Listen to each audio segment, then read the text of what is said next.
VK Mishra present. हमारे channel पे बने रहने के लिए हमारे चैनल को लाल बटन दबा करके सब्सक्राइब करें और साथ में बेल आइकन घंटी दबाएं। जय श्री राधे कृष्ण। आप सभी का हमारे YouTube चैनल पे बहुत बहुत स्वागत है। आइए आज सुनते हैं श्रावण मास के दूसरे मंगलवार के दिन मंगला गौरी व्रत की कथा। श्रावण मास का बड़ा ही विशेष महत्व माना गया है। श्रावण मास में भगवान शिव का पूजन किया जाता है और हर वार के अनुसार उस दिन भी अनेक अनुष्ठान और व्रत किए जाते हैं। उस व्रत में मंगलवार के दिन माता पार्वती का ही स्वरूप माता मंगला गौरी का व्रत इस दिन किया जाता है। इस व्रत को महिलाएं अखंड सौभाग्य की प्राप्ति के लिए करती है और इस व्रत के प्रभाव से सभी प्रकार के सुख और समृद्धि की प्राप्ति होती है। तो आइए सुनते हैं मंगला गौरी व्रत की कथा। तो बोलिए प्रेम से मंगला गौरी माता की जय। ईश्वर बोले कि हे सनत कुमार, अब मैं अति उत्तम इसका नाम मंगला गौरी व्रत है का वर्णन करूंगा, जिसके अनुष्ठान करने मात्र से वैधव्य नहीं होता। विवाह होने के पश्चात 5 वर्षों तक यह व्रत करना चाहिए। इसका नाम मंगला गौरी व्रत है। यह पापों का नाश करने वाला है। विवाह के पश्चात प्रथम श्रावण शुक्ल पक्ष में पहले मंगलवार को यह व्रत आरंभ करना चाहिए। केले के खंभों से सुशोभित एक पुष्प मंडल बनानी चाहिए और उसे अनेक प्रकार के फलों तथा रेशमी वस्त्रों से सजाना चाहिए। उस मंडप में अपने सामर्थ्य के अनुसार देवी की स्वर्णमयी अथवा अन्य धातु की प्रतिमा स्थापित करनी चाहिए। उस प्रतिमा को 16 उपचारों से, 16 दुर्वा दलों से, 16 चावलों से तथा 16 चनों की दालों से मंगला गौरी नामक देवी की पूजा करनी चाहिए और 16 बत्तियों से 16 दीपक जलानी चाहिए। दही तथा भात का नैवेद्य भक्ति पूर्वक अर्पित करनी चाहिए। देवी के पास ही पत्थर का शील तथा लोढ़ा स्थापित करनी चाहिए। 5 वर्ष तक इस प्रकार से इस व्रत के पश्चात इसका उद्यापन करना चाहिए। माता को वायन प्रदान करना चाहिए, जिसकी विधि आप सुनिए। अपने सामर्थ्य अनुसार एक पल प्रमाण स्वर्ण की अथवा उसके अधिक प्रमाण की अथवा उससे भी आधे प्रमाण की मंगला गौरी की प्रतिमा निर्मित करानी चाहिए। अपनी शक्ति के अनुसार स्वर्ण आदि के बने तंडुल पुरित पात्र पर वस्त्र तथा रमणीय कंचू की ओढ़नी रखकर उन दोनों के ऊपर देवी की प्रतिमा स्थापित करनी चाहिए। पास में चांदी से निर्मित सिल तथा लोढ़ा रखकर माता को वायन प्रदान करनी चाहिए। इसके बाद 16 सुवासिनियों को प्रयत्न पूर्वक भोजन करानी चाहिए। हे विप्र, इस विधि से व्रत करने पर 7 जन्मों तक सौभाग्य बना रहता है और पुत्र आदि के साथ संपदा विद्यमान रहती है। सनत कुमार बोले कि सर्वप्रथम इस व्रत को किसने किया था और किसको इसका फल प्राप्त हुआ? हे शंभु, जिस तरह से मुझे इसके प्रति निष्ठा हो जाए, कृपा करके वैसा ही बताइए।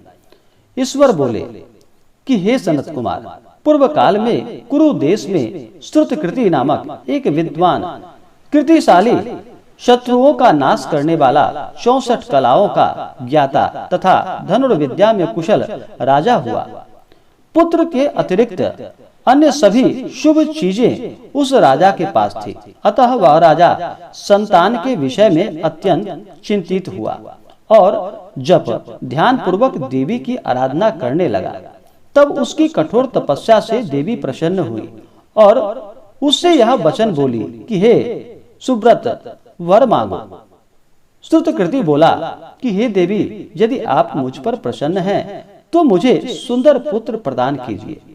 देवी, आपकी कृपा से अन्य किसी भी वस्तु का अभाव नहीं है। उसका यह वचन सुनकर पवित्र मुस्कान वाली देवी ने कहा कि हे राजन, तुमने अत्यंत दुर्लभ वर मांगा है, फिर भी कृपावश मैं तुम्हें अवश्य दूंगी। किंतु हे राजेंद्र, सुनिए, यदि परम गुणी पुत्र चाहते हो तो वह केवल 16 वर्ष तक जीवित रहेगा और यदि रूप तथा विद्या से विहीन पुत्र चाहते हो तो वह दीर्घायु वाला होगा। देवी का यह वचन सुनकर राजा चिंतित हो उठा और पुनः अपनी पत्नी से परामर्श करके उससे गुणवान तथा सभी शुभ लक्षणों से संपन्न 16 वर्ष की आयु वाला पुत्र मांगा।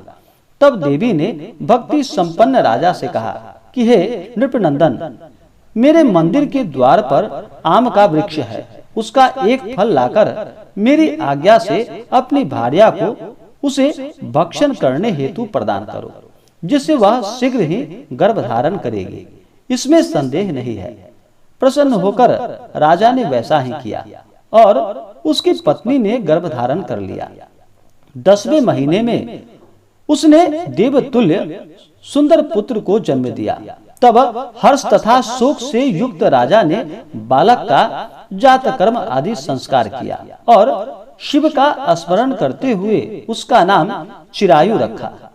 इसके बाद पुत्र के 16 वर्ष के होने पर पत्नी सहित राजा चिंता में पड़ गया और वे विचार करने लगे कि यह पुत्र बड़े कष्ट से प्राप्त हुआ है और मैं इसकी दुखद मृत्यु अपने ही सामने कैसे देख सकूंगा। ऐसा विचार करके राजा ने पुत्र को उसके मामा के साथ काशी भेज दिया।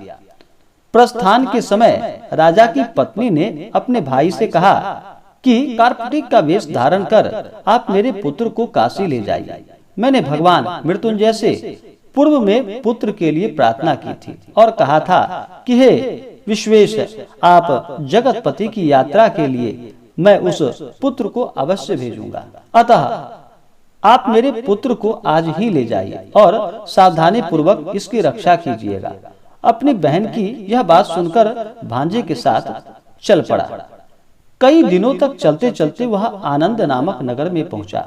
वहां सभी प्रकार की समृद्धियों से संपन्न वीरसेन नाम वाला राजा रहता था।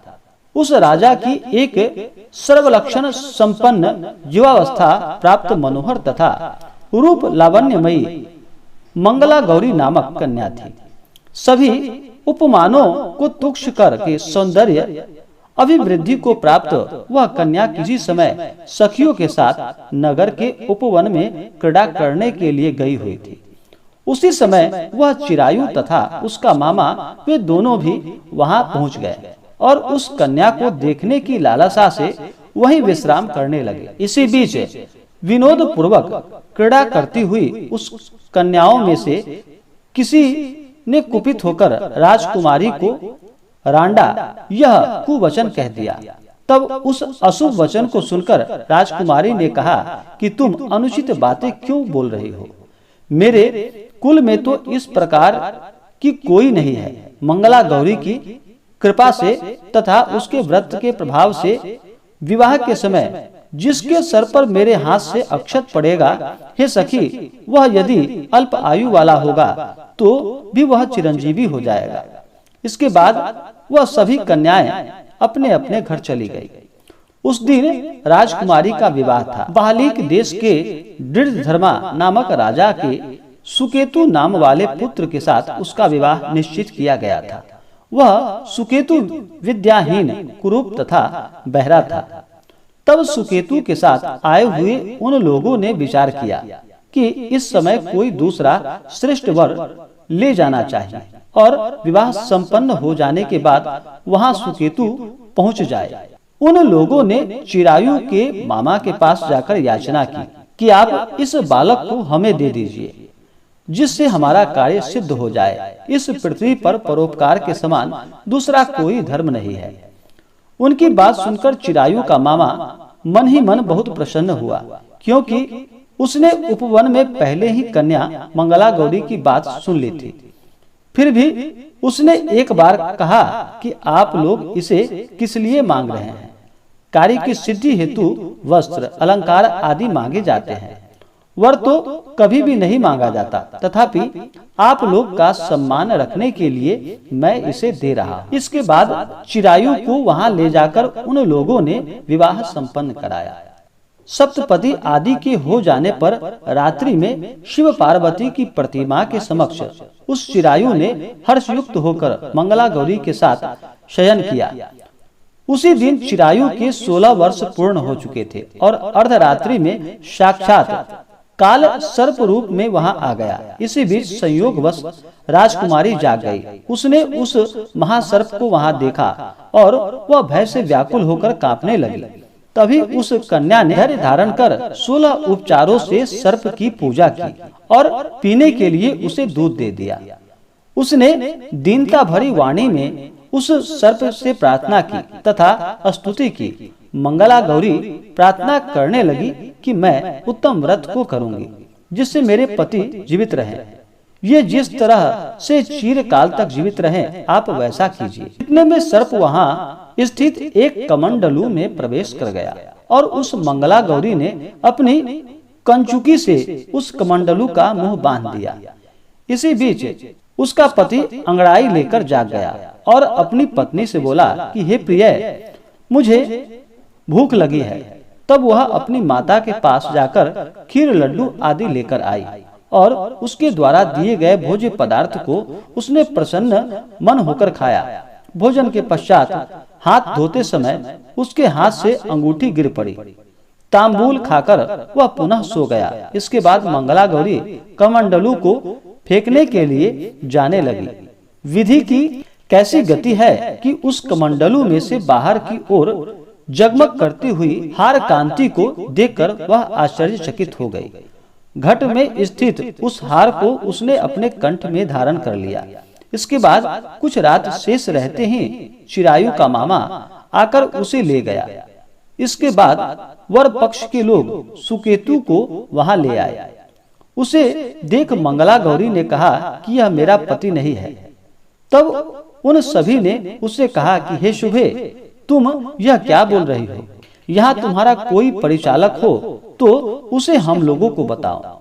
मंगला गौरी बोली कि जिसने रात्रि में 9 रत्नों से बनी अंगूठी दी है, उसकी उंगली में इसे डालकर परिचायक निशानी देख ले। मेरे पति ने रात्रि में मुझे जो हार दिया था उसके रत्नों का समुदाय कैसा है, इस बात को यह बताए। यह तो कोई अन्य ही है। इसके अतिरिक्त रात्रि में आम सींचते समय उनका पैर कुमकुम से लिप्त हो गया था। वह मेरी जांघ पर अब भी विद्यमान है। उसे आप लोग शीघ्र देख ले। साथ ही रात में परस्पर भाषण तथा भोजन आदि से जो कुछ किया गया था उसे भी यह बता दे, तब यह निश्चित ही मेरा पति होगा। इस प्रकार उसका वचन सुनकर सभी ठीक है कहने लगे। किंतु जब एक ही बात न मिली तब सभी ने सुकेतु को उसका पति होने से निषिद्ध कर दिया और वर पक्ष वाले जिस तरह से आए थे उसी तरह से चले गए। इसके बाद अपने वंश को बढ़ाने वाले महान यश से संपन्न तथा परम मनस्वी मंगला गौरी के पिता ने अन्न पान आदि का सत्र चलाया। उन्होंने वर पक्ष का वृतांत कानो कान सुन लिया कि स्वरूप से कुरूप होने के कारण लोगों के द्वारा किसी अन्य को वर के रूप में आदर पूर्वक लाया गया था। तब उन्होंने अपनी कन्या को पर्दे के भीतर बिठा दिया। इसके बाद 1 वर्ष बीतने पर यात्रा करके चिरायु अपने मामा के साथ यह देखने आया कि विवाह के बाद वहाँ क्या हुआ। तब उसे गवाक्ष के भीतर से देखकर वह मंगला गौरी अत्यंत प्रसन्न हुई और माता पिता से बोली कि मेरे पति आ गए हैं। राजा ने अपने सुहृदजनों को बुलाकर पूर्व में कहे गए सभी परिचायकों को निशानी को देकर मंद मुस्कान वाली अपनी कन्या चिरायु को सौंप दी। राजा ने शिष्ट जनों को साथ लेकर विवाह का उत्सव कराया। इसके बाद राजा वीरसेन ने वस्त्र आभूषण आदि सेना घोड़े रथ और अन्न भी बहुत सी सामग्रियां देकर उन्हें विदा किया। उसके बाद कुल को आनंदित करने वाला वह चिरायु पत्नी तथा मामा को साथ लेकर सेना के साथ अपने नगर पहुंचा। लोगों के मुख से उसे आया हुआ सुनकर उसके माता पिता को विश्वास नहीं हुआ। उन्होंने सोचा कि यह प्रारब्ध कैसे हो सकता है। इतने में वहां अपने माता पिता के पास वह आ गया और स्नेह से परिपूर्ण वह चिरायु भक्ति पूर्वक उनके चरणों में गिर पड़ा। तब अपने पुत्र का मस्तक सूंघकर उन दोनों ने परम आनंद प्राप्त किया। पुत्र वधू मंगला गौरी ने भी सास ससुर को प्रणाम किया। तब सास उसे अपनी गोद में बिठाकर सारा वृतांत शीघ्रता पूर्वक पूछने लगी कि हे महामुने। तब पुत्र वधू ने भी मंगला गौरी के उत्तम व्रत महात्म्य तथा जो कुछ घटित हुआ था वह सब वृतांत बताया। हे सनत कुमार, मैंने आपसे इस मंगला गौरी व्रत का वर्णन कर दिया। जो कोई भी इसका श्रवण करता है अथवा जो इसे कहता है उसके सभी मनोरथ पूर्ण हो जाते हैं, इसमें संदेह नहीं है। सूत जी बोले कि हे ऋषियों, इस प्रकार शिव जी ने सनत कुमार को यह मंगला गौरी व्रत बताया और उन्होंने सभी कार्यों को पूर्ण करने वाले इस व्रत को सुनकर महान आनंद प्राप्त किया। तो आशा करता हूँ कि यह जानकारी आपको अच्छा लगा हो। ऐसे ही ज्ञानवर्धक जानकारियाँ प्राप्त करने के लिए हमारे इस चैनल को लाल बटन दबा करके सब्सक्राइब करें, साथ में बेल आइकन घंटी दबाएं ताकि मेरे वीडियो का नोटिफिकेशन आपके पास सबसे पहले पहुँचे। वीडियो को लाइक और अपने मित्रों तथा दोस्तों के साथ शेयर करें। सुखी रहें और स्वस्थ रहें। जय श्री राधे कृष्ण। धन्यवाद।